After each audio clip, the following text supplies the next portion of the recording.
আপোনালোকে জানেনে আমাৰ এই পৃথিৱীত এনেকুৱা এখন সাগৰ আছে যিখন সাগৰৰ পানী কেতিয়াও একেলগ নহয়। নাইবা আপোনালোকে এইটো জানেনে ভাৰতবৰ্ষৰ কোনখননো ৰাজ্যত পোন প্ৰথমবাৰৰ বাবে কাৰেণ্ট অৰ্থাৎ বিজুলীৰ উপলব্ধ হৈছিল? আৰু এইটো জানেনে আপোনালোকে পৃথিৱীৰ এনেকুৱা এখন দেশৰ পতাকাৰ কথা যিখন ফ্লেগ অৰ্থাৎ পতাকাত আন 6খন দেশৰ পতাকা একেলগে সোমাই আছে? আনদিনাৰ নিচিনাকৈ আজিও আমি এনেকুৱা 12টা নজনা কথা জানিবলৈ গৈ আছোঁ যিকেইটা শুনি হয়তো আপোনালোক আচৰিত হৈ উঠিব।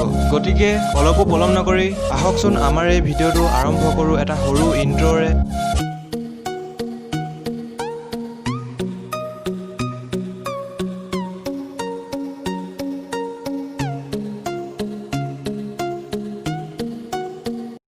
নম্বৰ 12।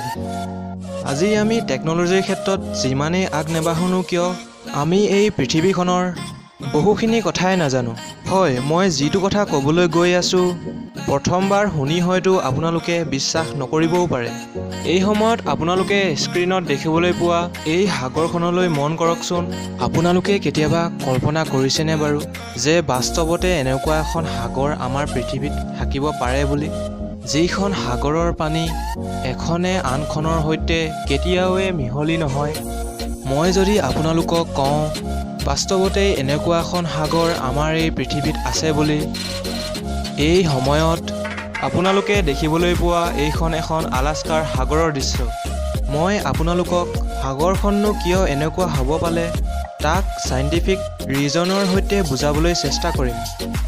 আমি জানো বছৰটোৰ এনেকুৱা এটা সময়ত যিটো সময়ত পৰ্বতৰ বৰফসমূহ গলিবলৈ আৰম্ভ কৰে আৰু গ্লেচিয়াৰ ৰূপত সাগৰত মিলেহি। আৰু আপোনালোকে জানেনে এই গ্লেচিয়াৰসমূহতেই বহুতো ধূলিকণা মিহলি হৈ আহে আৰু সাগৰত পৰাৰ লগে লগে ডেনচিটি অৰ্থাৎ ঘনত্ব বৃদ্ধি পায়, যাৰ কাৰণে সাগৰৰ পানীখিনি দেখিবলৈ বগা হয়। ইয়াৰ বিপৰীতে নৰ্মেল সাগৰখনৰ পানীৰ উষ্ণতা সেই পানীখিনিৰ তুলনাত কিছু পৰিমাণে হ'লেও বেছি, যাৰ ফলস্বৰূপে ইয়াৰ ঘনত্বও কম হয়। সেইবাবে ইয়াৰ পানীখিনিও দেখিবলৈ স্বচ্ছ হয়। ফলস্বৰূপে এনেকুৱা দুইটা অৱস্থাৰ সন্ধিস্থলত আমি ইয়াক এইদৰে দেখিবলৈ পাওঁ। নম্বৰ 11। কোকোকোলা এই ক'ল্ড ড্ৰিংকছটো পৃথিৱীৰ আটাইতকৈ জনপ্ৰিয় ক'ল্ড ড্ৰিংকছ নহয়নে বাৰু? পোন প্ৰথমবাৰৰ বাবে যেতিয়া এই ক'ল্ড ড্ৰিংকছটো বজাৰত ওলাইছিল তেতিয়া তাৰ ৰংটো সেউজীয়াহে আছিল। আৰু আপোনালোকে জানেনে যিটো বছৰত এই ক'ল্ড ড্ৰিংকছটো তৈয়াৰ কৰি উলিওৱা হৈছিল সেইটো বছৰত কেৱল মাত্ৰ 25টাহে কোকোকোলাৰ বটল বিক্ৰী হৈছিল। নম্বৰ 10।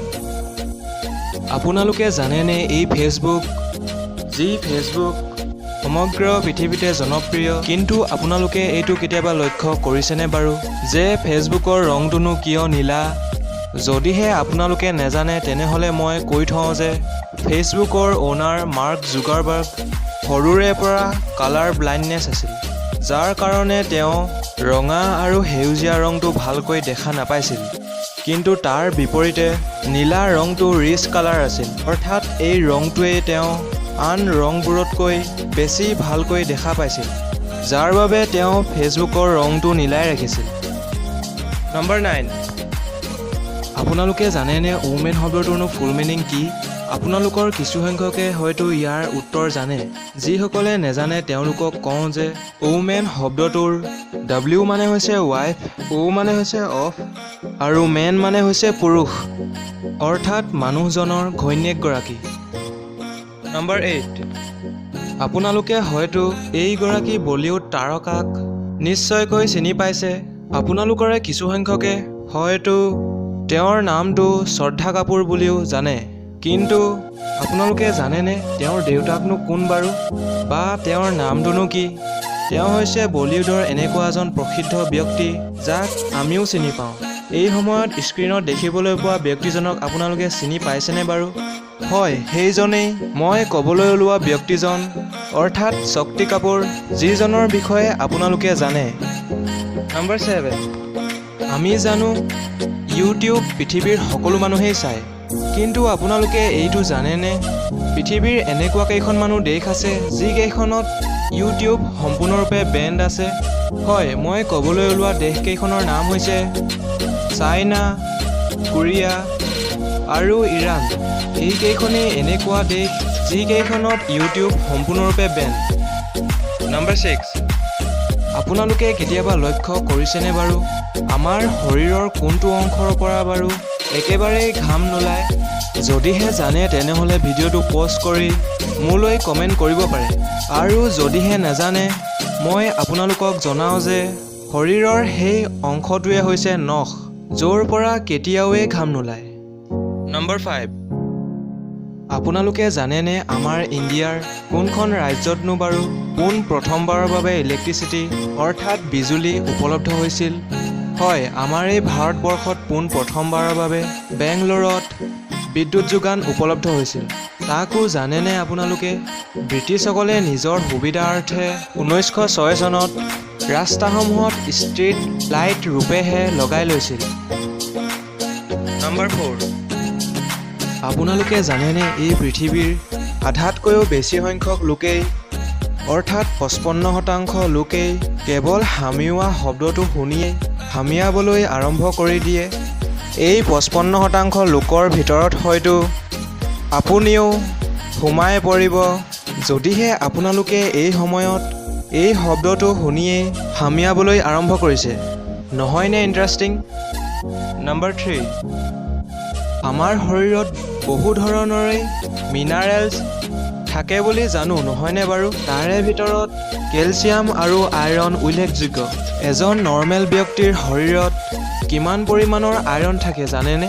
মই আপোনালোকক জনাওঁ যে এজন ব্যক্তিৰ শৰীৰত প্ৰায় এটা খিলি তৈয়াৰ কৰি উলিয়াব পৰাৰ সমান আইৰণ পোৱা যায়। নম্বৰ 2, আপোনালোকে নিশ্চয় কাজু খাই পাইছেই নহয়। আপোনালোকে কেতিয়াবা ভাবি চাইছেনে গছত লাগি থকা অৱস্থাত এই কাজুটোনো দেখিবলৈ কেনেকুৱা? আপোনালোকে স্ক্ৰীণত দেখিবলৈ পোৱা এই ফলটোৰ পৰাই কেঁচা কাজুবোৰ ছিঙি অনা হয় আৰু জুইত পোৰাৰ পিছতহে ই খাদ্যৰ উপযোগী হৈ পৰে। অৰ্থাৎ আমি সচৰাচৰ দেখিবলৈ পোৱা এই কাজুসমূহ জুইত পোৰাৰ পিছতহে এনেকুৱা হৈ পৰে। জানিলেনে বাৰু নতুন কথা এটা?